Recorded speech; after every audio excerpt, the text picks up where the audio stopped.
Sir ఇంకొక 2 నెలల్లో సార్వత్రిక ఎన్నికలు అనేది రాబోతున్నాయి. ఎలా ఉందంటారు ఈ జగన్మోహన్ రెడ్డి పరిపాలన, 4 సంవత్సరాల 10 నెలల పరిపాలన గురించి మీ అభిప్రాయం ఏంటి?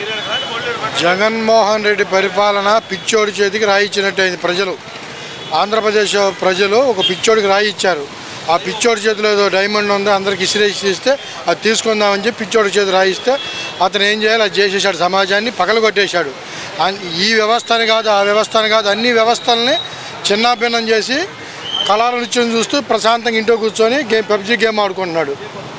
ఏం సార్ మీరేమో పిచ్చోడి చేతిలో రాయి అంటున్నారు, ఆయనేమో నా చేతికి అధికారం వచ్చిన తర్వాత రాష్ట్రం బాగుపడిందని అంటున్నారు కదా. మరి జగన్మోహన్ రెడ్డి గారికి సూటి ప్రశ్న ఒకటేనండి, ఏ రంగం అభివృద్ధి చెందిందో స్పష్టంగా చెప్పగలరు. వైట్ పేపరు తెల్ల కాగితం వదలొచ్చు.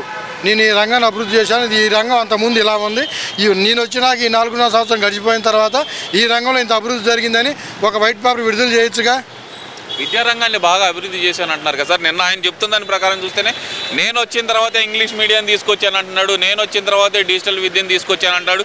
మళ్ళీ నేను గెలవకపోతే ఇవన్నీ ఉండవు, పేదలకు విద్య అందదని చెప్పి చెబుతున్నాడు కదా సార్. జగన్మోహన్ రెడ్డి వచ్చిన తర్వాత అంతకుముందు 100 స్కూళ్ళు ఉంటే యావరేజ్న 35% స్కూళ్ళు తీసేశాడు. అంటే దీని అర్థం అభివృద్ధి చెందినట్ట, డిక్రీజ్ అయినట్ట విద్యా వ్యవస్థ. ఇంగ్లీష్ మీడియం గురించి అతను మాట్లాడేది ఏంటి? చంద్రబాబు నాయుడు 2004లోనే ఇంగ్లీష్ మీడియం ఆవశ్యకత గురించి గురుకుల పాఠశాలలు పెట్టి దాంట్లో ఇంగ్లీష్ విద్యను తెలుగు మాధ్యమాన్ని ఇంగ్లీషు మాధ్యమాన్ని సమతూకంగా పాటిస్తూ మాతృభాష అంటే తల్లితో సమానం కాబట్టి మాతృభాష మర్చిపోకుండా ఇంగ్లీషు కూడా మనిషి అభివృద్ధి చెందడానికి ఇంగ్లీష్ కావాలి కాబట్టి 2 సమానంగా నేర్పాడు. తెలుగు తీసేయమని ఎవరు చెప్పలేదే. తెలుగు తీసేయమని చెప్పి తల్లిని మార్చినట్టు తెలుగుని మార్చేస్తావా, తెలుగుని మార్చినట్టు తల్లిని మార్చేస్తావా?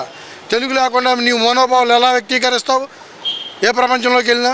సరే ఇవన్నీ ఒక ఎత్తు అయితేనక ఇచ్చిన హామీల్లో 99% నెరవేర్చేశాను నేను అని చెప్పి జగన్మోహన్ రెడ్డి ప్రతి సభలో చాలా గొప్పగా చెప్తున్నాడు కదా. నిజంగానే నెరవేర్చాడు అంటారా?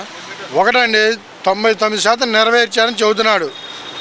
ఇవాళ రైతులు తీసుకుందామండి. సెంట్రల్ గవర్నమెంట్ అతను ఏం చెప్పాడు? 15,000 ఇస్తా సంవత్సరానికి అన్నాడు. అతను ఇచ్చేది 6,500. మిగతాయి సెంట్రల్ గవర్నమెంట్ ఇస్తుంది. దాంట్లో కోత. విద్యార్థులకి నేను ఇంటికి మేనమామను అవుతానన్నాడు.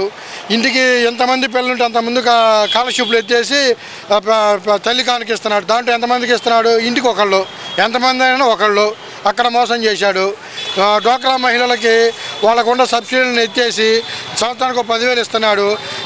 10,000 ఎలా ఇస్తున్నాడు? మిగతా అన్ని మార్చేసి మాఫీ చేసి ఇతనే ఇవాళ సంక్షేమం ఇస్తున్నట్టు కొత్త పేర్లు పెట్టి ఇస్తున్నాడు. అంతకుముందు చంద్రబాబు నాయుడు వాళ్ళు అభివృద్ధి చెందడానికి వాళ్ళ కుటుంబానికి ఉపయోగపడే విధంగా సంక్షేమ పథకాలు చేశాడు. ఇతను లిక్విడ్ క్యాష్ ఇచ్చి ఆ కుటుంబంలో ఈ వారం ఉంటల్లా మిగతా సంవత్సరం మొత్తము పెంచిన ధరలోకి అనుగుణంగా వీళ్ళ మీద ట్యాక్స్ వేసేస్తున్నాడు. మరి ఇక్కడ చూస్తే కనుక ఆయన ఇచ్చిన ప్రధానమైన హామీల్లో 2 హామీలు అంటే 2 మాకు ఆలోచనలాగా ఇచ్చాము అని వాళ్ళు చెప్తున్న హామీల్లో 2 ప్రధానమైన హామీలు. ఒకటి సిపిఎస్ రద్దు, రెండోది మద్యపాన నిషేధం. ఈ 2 కలలాగా భావించాలి అంటూ ప్రభుత్వ ప్రధాన సలహాదారుడైన సజ్జల రామకృష్ణారెడ్డి మాట్లాడుతున్న పరిస్థితి. మరి ఈ మాటలను ఎలా చూడాలంటారు? దీంట్లో మెయిన్ ఏంటంటే వాళ్ళు అధికారం రావడానికి 2019లో చేయకూడని పనులన్నీ చేసి వాటిల్లో కూడా ఇది 2 ఒక ప్రధాన అంశాలు. ఎంత చదువుకున్న ఉపాధ్యాయులు కూడా సామాన్య ప్రజలు చదువులేని వాళ్ళు మోసపోయారంటే ఒక అర్థం ఉంది. ఈయన మాటలు నమ్మి ఉపాధ్యాయులు, విద్యావంతులు, మేధావులు కూడా స్వార్థంగా ఆలోచించి రాష్ట్రాన్ని అతనికి తాకట్టు పెట్టేశారు.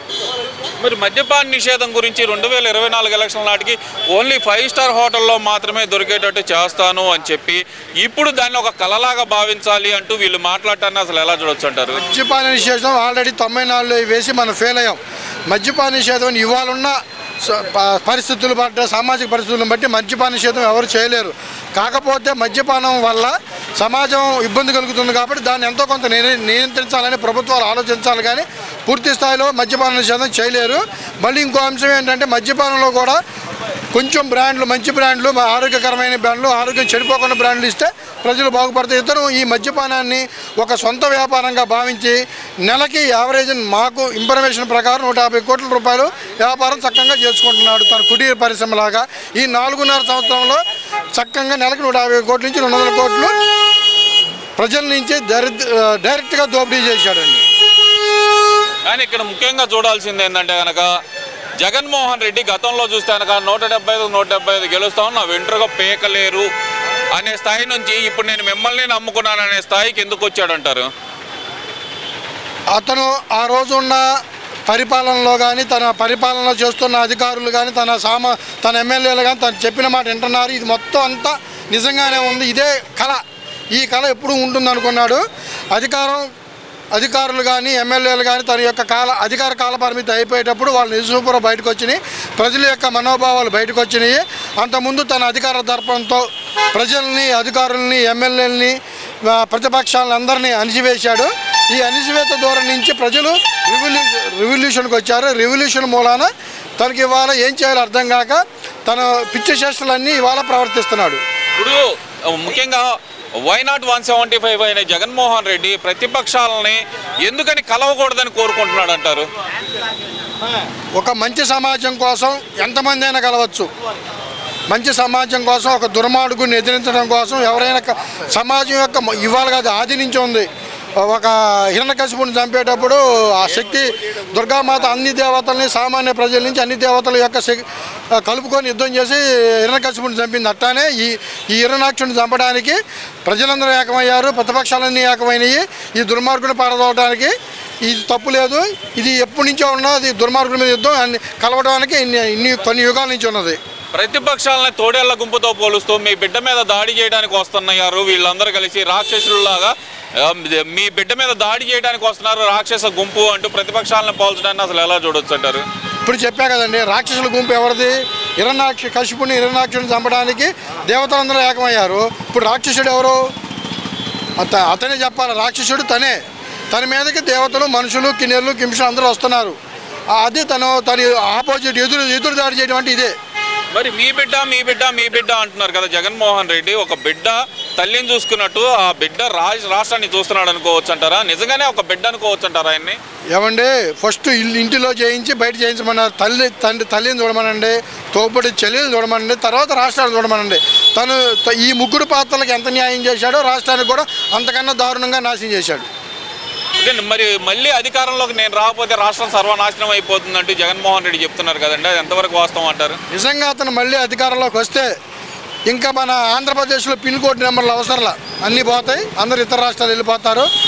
మరో బీహార్ అయిపోయింది అంతే అంటారు. లేదు నేను వస్తేనే సస్యశ్యామలం అవుతుంది అంటున్నాడు కదా. సస్యశ్యామలో కూడా ఏ ప్రాజెక్ట్ కంప్లీట్ చేశాడు?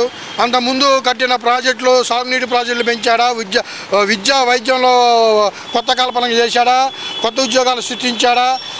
మనిషి యొక్క సంతోష స్థితి ఏ స్థాయిలో ఉన్నదో తను సర్వే చేసుకున్నాడా? తను ఎక్కడ విజయం సాధించాడు? ఈ విజయం వెనకాల రాకపోతే ప్రజలు నాశనం అయిపోతారని భావిస్తున్నాడు. తను సైకోయిజానికే వదిలేస్తున్నాడు.